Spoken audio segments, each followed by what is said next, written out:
We are gathered here today to sip some tea, honey, so make sure you guys have your teacups ready because this tea is what? Piping hot. Hey you guys, it's your girl T. So I want to come on here and talk about the whole Tiger Woods situation, honey. So I guess Tiger Woods caught himself getting it in this Memorial Day weekend because he was arrested yesterday near his home in Jupiter Island, Florida. And basically they arrested him for driving under the influence. And once his mugshot hit the internet, when I tell you social media went crazy, they drugged Tiger Woods by his damn receding hairline, okay? Y'all know social media ain't got no damn chill. Go ahead and check out these comments, these tweets, and what folks have to say on Twitter. Check this out, and I'm going to come back with the rest of my commentary. Breaking news, police in Jupiter, Florida say they have arrested golf legend Tiger Woods on suspicion of driving under the influence. They say they picked him up around 3 o'clock this morning. He's been released without bond. Joining us now with more details is CNN correspondent Rosa Flores. Rosa, what can you tell us about what happened? Anna, good afternoon. Tiger Woods, perhaps the most famous golfer, arrested at 3 a.m. this morning on suspicion of DUI or driving under the influence. Now, all this according to Jupiter police. Now, Jupiter is where he lives. He was actually arrested about 10 miles south of his home. And just for reference, Jupiter, Florida is about 90 miles north of Miami. Now, we looked at online records, and those records show that he was booked at 7:18 this morning. He was later released at 10:50 this morning on his own reconnaissance, meaning he didn't post bail. He was released, though. Now, we are chasing a few other details because it is unclear whether he tested positive for driving under the influence of drugs or alcohol. It's also unclear if he was the only person in the vehicle, so we're chasing all of that. Now, as for what he's been up to lately, he's been recovering from his 4th surgery. So he's been out of the touring scene, out of the golfing scene, out of the professional scene since February. But he has been blogging, his last blog actually, saying that he's been feeling a lot better after this last surgery. But again, Anna, Tiger Woods arrested on suspicion of DUI, and he was released at about 10:50 this morning. That's Eastern time. And we're seeing his mugshot there. It's not the Tiger Woods a lot of us are used to seeing when we see him out on the golf course. We know there was, of course, a big tournament this weekend, a big golf tournament that he did not participate in, as you mentioned, as he recovers from his injury. Rosa Flores, thanks for that information.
All right, so you guys just saw the comments, the memes, and what folks had to say. So like I said, the entire situation was crazy. The story went viral. We haven't really heard anything from Tiger Woods in a few years, ever since that whole affair, situation went down and his ex-wife got all that damn money. Tiger Woods has basically kept a low profile since then. So now what's crazy with this situation is that more information is coming out today.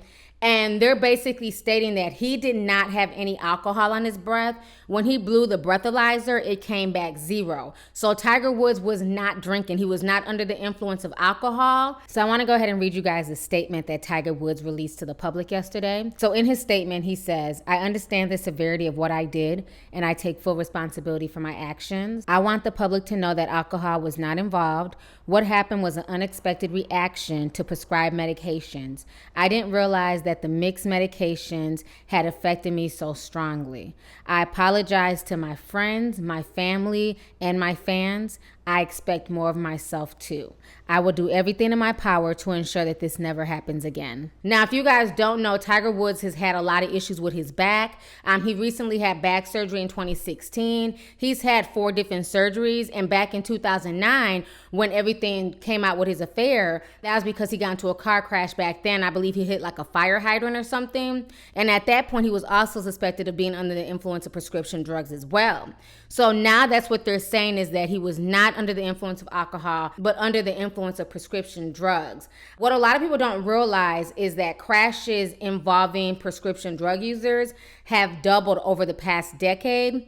In just 2015 alone, 21% of fatalities, which equated to 32,166 fatal crashes in the U.S., involved at least one driver who tested positive for drugs. And when they say drugs, they're not talking about, heroin or cocaine. They're talking about prescription opiate-based drugs like morphine, Loratab, Percocet, stuff like that is what is showing up in a lot of these people's bloodstreams. They're also stating too that marijuana is starting to become a problem on the roadways as well. They're saying that fatal crashes involving drivers who recently smoked marijuana had doubled to 17% from 2014 and 8% in 2013. And they're saying that because of the legalization of marijuana, that the increase of people getting high and getting behind the wheels has doubled, and it's leading to more fatalities. So that's what a lot of people don't realize, is that, when you think about being under the influence, it's not always necessarily under the influence of alcohol. Most people in this day and age know not to drink and get behind the wheel. Does that stop people from doing it? Unfortunately, no, people still do it. But what a lot of people don't realize is that when you take prescription drugs, you cannot be behind the wheel of a car because you can nod off. Anything can happen to you. You guys know, I use prescription drugs because of my chronic illness. So a lot of times when I do have to use like pain meds and stuff like that, I just have to stay home. Like, I can't be out driving around and doing all that extra shit because I will fucking crash. So that's what people need to realize. If you have to take like Percocets and morphine and Dilaudid and all that strong ass shit, your ass needs to be at home in bed laying down and not behind the wheel of a damn car, because you can actually kill people. I never understand people who think they can just take 3 or 4 Percocets. That's no different than, slamming back some Hennessy. You can't just pop pills and go on about your merry way. You need to lay down and let that shit come out your system.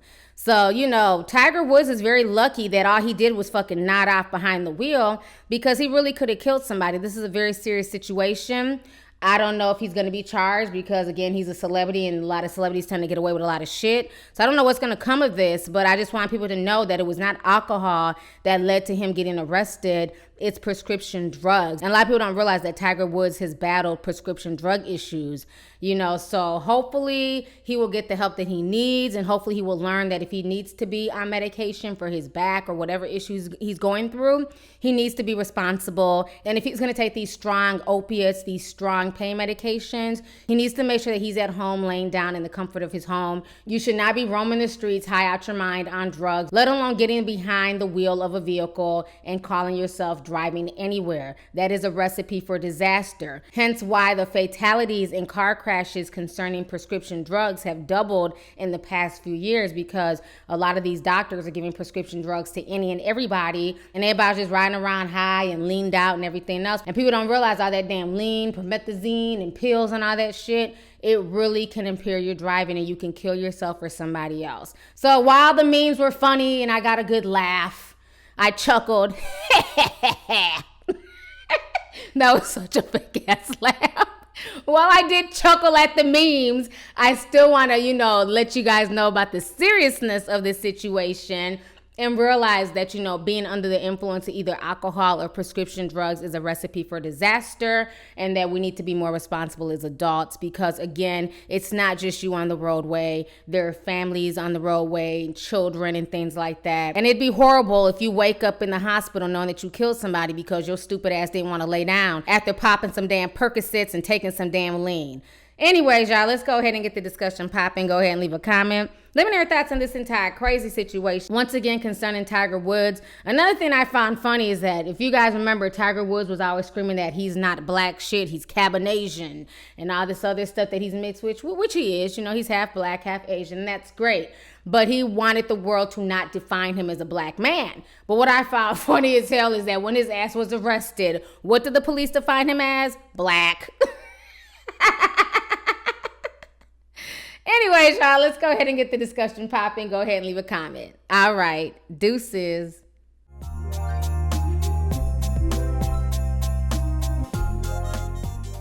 Hey, you guys, it's your girl T. Make sure to subscribe, like, and share my videos. You can also visit Lovelyti.com to purchase any merchandise. Also, don't forget to click the boxes down below to watch any of my previous videos. Talk to y'all later. Deuces.